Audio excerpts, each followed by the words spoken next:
Book on China to Henry Kissinger, Chapter 2, The No-Tal Question and the Opium War. At the close of the 18th century, China stood at the height of its imperial greatness. The Qing dynasty, established in 1644 by Manchu tribes, hiding into China from the northeast, had turned China into a major military power. Fusing Manchu and Mongol military prowess with the cultural and governmental prowess of the Han Chinese, it embarked on a program of territorial expansion to the north and the west, establishing a Chinese sphere of influence deep into Mongolia, Tibet, and the modern-day Xinjiang. China stood predominant in Asia. It was at least the rival of any empire on earth.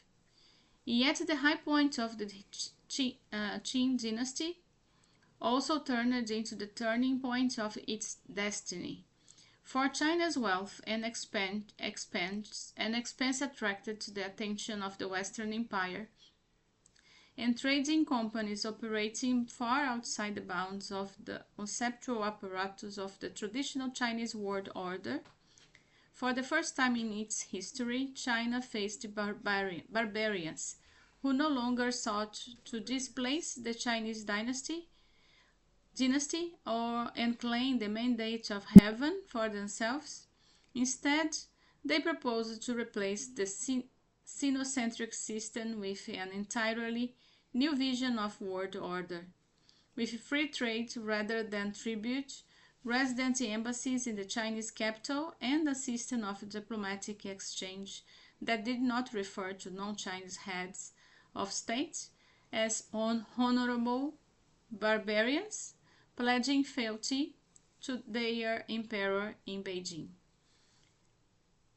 Unbeknownst to Chinese elites, these foreign societies had developed new industrial and scientific methods that, for the first time in centuries, or perhaps ever, surpassed China's own.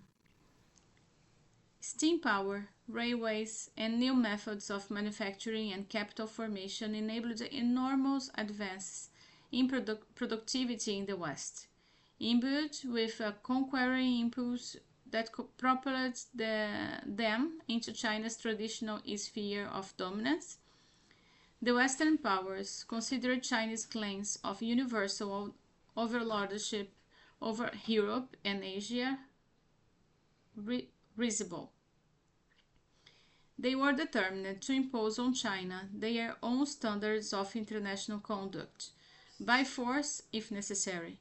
The resulting confrontation challenged the basic Chinese cosmology and left wounds into still festering over a century later in an age of restored Chinese eminence. Beginning in the 17th century, Chinese authorities had noted the increasing numbers of European traders on the southeast China coast. They saw little to differentiate the Europeans from other foreigners operating at the fringes of their empire, save perhaps their particularly glaring lack of Chinese cultural attainments. In the official Chinese view, these West Sea barbarians were classified as tribute envoys or barbarian merchants. On race occasions, some were permitted to travel to Beijing, where, if admitted into the presence of the emperor, they were expected to perform the ritual no-tal, the act of prostration, with the forehead touching the ground 3 times. For foreign representatives, the points of entry into China and routes to the capital were strictly circumscribed. Access to the Chinese market was limited to a tightly regulated seasonal trade at Guangzhou, then known as Canton. Each winter, foreign merchants were required to sail home. They were not permitted to venture further into China, Regulations deliberately held them at bay.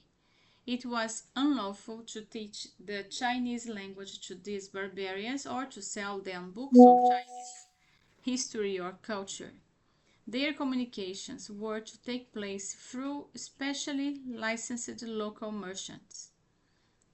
The notion of free trade, resident embassies, and sovereign equality, by this point, the minimum rights enjoyed by Europeans in almost every other corner of the world, were unheard of in China. One tacit exception had been made for Russia. Its rapid eastward expansion, the Czar's domains, now abutted Qing territories in Xinjiang, Mongolia, and Manchuria, placed it in a unique position to threaten China. The Qing dynasty in 1715 permitted the establishment of a Russian Orthodox mission in Beijing. It eventually took on the role of a de facto embassy and the only foreign mission of its kind in China for over a century. The contacts extended to Western European traders, limited as they were seen by the Qing as a considerable indulgence. The Son of Heaven had, in the Chinese view, shown his benevolence by allowing them to partake in Chinese trade, particularly in silk, lacquerware, and rhubarb, for which the West Sea barbarians had developed a voracious appetite. Europe was too far from the Middle Kingdom ever to become Sinicized along Korean or Vietnamese lines. Initially, the Europeans accepted the role of supplicants in the Chinese tributary order, in which they were labeled as barbarians, and their trade as tribute. But as the Western powers grew in wealth and conviction, the state of affairs grew untenable.